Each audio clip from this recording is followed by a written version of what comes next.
আসসালামু আলাইকুম। সবাই কেমন আছেন? কাছে দূরে দেশ অথবা দেশের বাইরে যে যেখান থেকে আমার ভিডিওটি দেখছেন বা দেখবেন, আশা করি আল্লাহর অশেষ রহমতে সবাই অনেক ভালো আছেন। আলহামদুলিল্লাহ, আমিও আপনাদের দোয়া এবং ভালোবাসা অনেকটা ভালো আছি।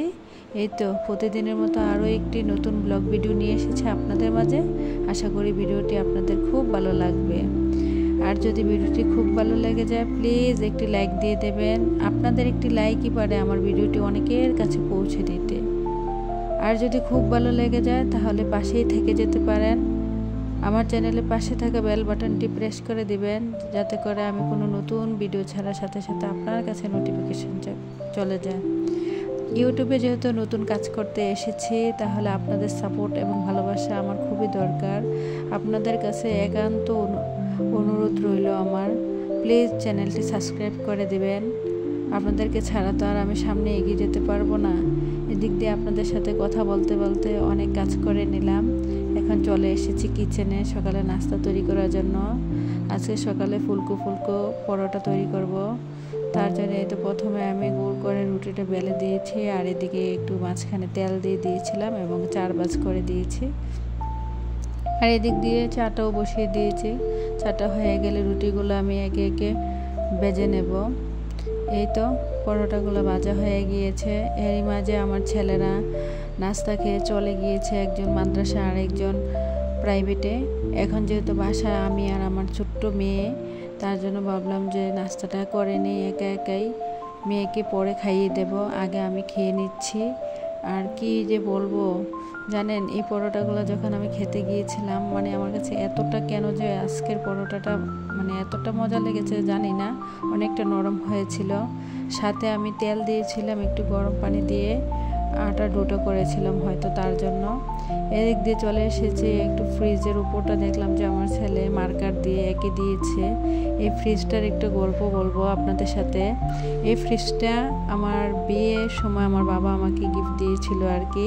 অনেক বছর হয়ে গিয়েছে, প্রায় 10 থেকে 13 বছর আগের এই ফ্রিজটা। এই যে স্টিকার, এগুলো এই যে কালো কালো দাগগুলো দেখছেন, এগুলো মূলত ফ্রিজের স্টিকার লাগানো ছিল আর কি। এইগুলা তো কবেই উঠে গিয়েছে, আর এই কালো ঘামগুলা কেন যেন উঠতেছে না, বুঝতে পারি না। এই ফ্রিজটাতে আমার বাবার স্মৃতি জড়িয়ে আছে। আমার খুব ভালো লাগে এই ফ্রিজটা। এত বছর ধরে ব্যবহার করতেছি, অথচ এখন পর্যন্ত কোনো মেকানিক্সের হাত লাগাতে হয়নি আর কি। এরই মাঝে আমার ছেলের 2 জোড়া জুতা ধুয়ে দিয়েছিলাম।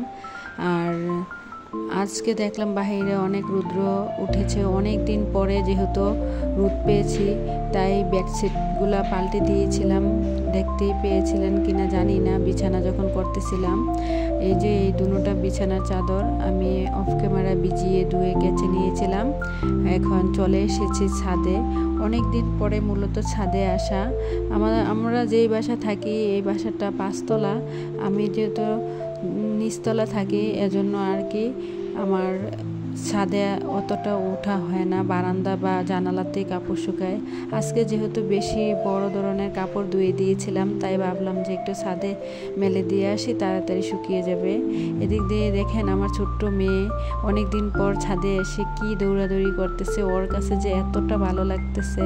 আপনাদের সাথে এই যে আশেপাশের ভিউটা একটু শেয়ার করতেছি। দেখেন মাশাআল্লাহ, কত সুন্দর লাগছে, সবুজের সমারোহ আমাদের এই বাংলাদেশ।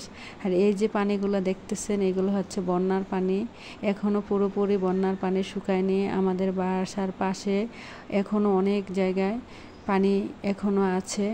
আর এই যে দেখতে পাচ্ছেন সবুজ সবুজ গাছগুলা, এগুলো দেখলে মনটা একদম ভালো হয়ে যায়। আমি তো ছাদে খুব বেশি আসা হয় না, প্রায় 1 মাস পরে ছাদে আসছি। আর এদিক দিয়ে দেখেন আমার ছেলে আর মেয়ে কি করতেছে, ছাদের একদম উপরে উঠে যাবে।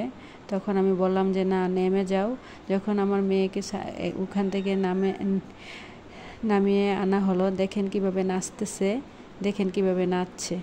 মানে ওর কাছে ছাদে আসার পরে এতটা খুশি ও হয়েছে আমি জানি না।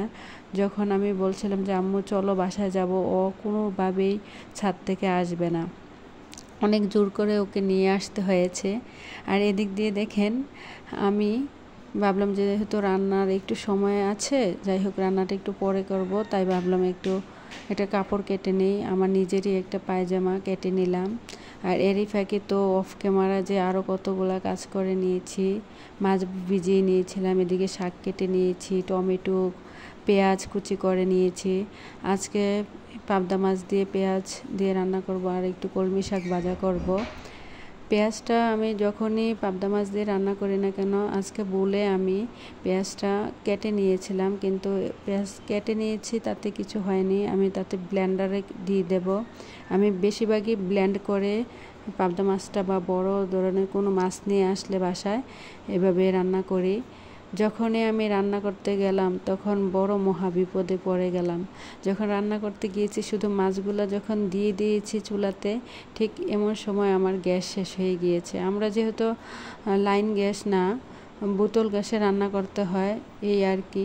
এই মুহূর্তে কি করা যায়, তখন তো চুলা অফ হয়ে গেছে। আমি তো ভাবলাম কী রে, মাছ ভাজা হচ্ছে না কেন, নিচের দিকে চেয়ে দেখি যে আগুন নেই চুলায়। তখন ভাবলাম যে গ্যাস শেষ হয়ে গিয়েছে। তারপরে এই তো চলে এলাম কারেন্টের চুলায় রান্না করার জন্য। এরই ফাঁকে অনেক কিছু করেছি, আপনাদের সাথে ওইটা শেয়ার করা হয়নি। আমি পেঁয়াজগুলো ব্লেন্ড করে নিয়েছিলাম, একে একে তরকারিটাও রান্না করে নিচ্ছি। পাবদা মাছ দিয়ে এভাবে পেঁয়াজটা একটু ব্লেন্ড করে রান্না করলে আমার কাছে খুব ভালো লাগে, আর মাছটা একটু খুব কড়া করে ভেজে নিলে। এই তো তরকারিটা রান্না হয়ে যাচ্ছে, আর এদিক দিয়ে কিছুটা ধনেপাতা দিয়ে দেব এখন। মাশাআল্লাহ, তরকারির কালারটা কত সুন্দর হয়ে এসেছে। উপর দিয়ে তেলটা যখন উপরে উঠেছে তখন কালারটা খুব সুন্দর হয়েছে। যেহেতু পেঁয়াজ ব্লেন্ডার করেছিলাম, তার জন্য এতক্ষণ তরকারির কালারটা কেমন যেন একটা হয়েছিল। যাই হোক, এদিক দিয়ে মাছ তরকারিটা রান্না হয়ে গিয়েছে। এখন আমি এই চুলাতেই শাকটা ভেজে নেব। আমি ভেবেছিলাম আমি আর কখনো কারেন্টের চুলায় রান্না করব না, কারণ আমার কারেন্টের চুলাটা গ্লাসটা অনেকটা ফেটে গিয়েছে, তার জন্য আর কি আমি প্যাকেট করে রেখে দিয়েছিলাম। কিন্তু কি হয়েছে জানেন, সময়ে আমরা যে জিনিসটাকে ভাবি যে এই জিনিসটা আর আমাদের কোনো কাজে লাগবে না, আসলে সংসারে কোনো জিনিসই ফেলার মতো নয়। কারণ আজকে যখন বিপদে পড়েছি এই জিনিসটাই আমাকে অনেকটা হেল্প করেছে। আমি এই চুলাটাকে কাজে লাগিয়ে আজকে রান্নাটা করেছি আর কি। এটা দেখেন, এখন তরকারিটা আমি বাটিতে নিয়ে নিয়েছি, এখন টেবিলে তা রেখে দেব।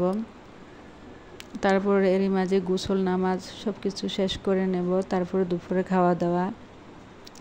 আজকে রান্নার সময় যে এতটা বড় মহাবিপদে পড়ব কখনো ভাবিনি। যাই হোক, ভিডিওটা এই পর্যন্তই। সবাই ভালো থাকবেন, প্লিজ আমার চ্যানেলটি সাবস্ক্রাইব করে দিবেন। খুদা হাফেজ, আসসালামু আলাইকুম।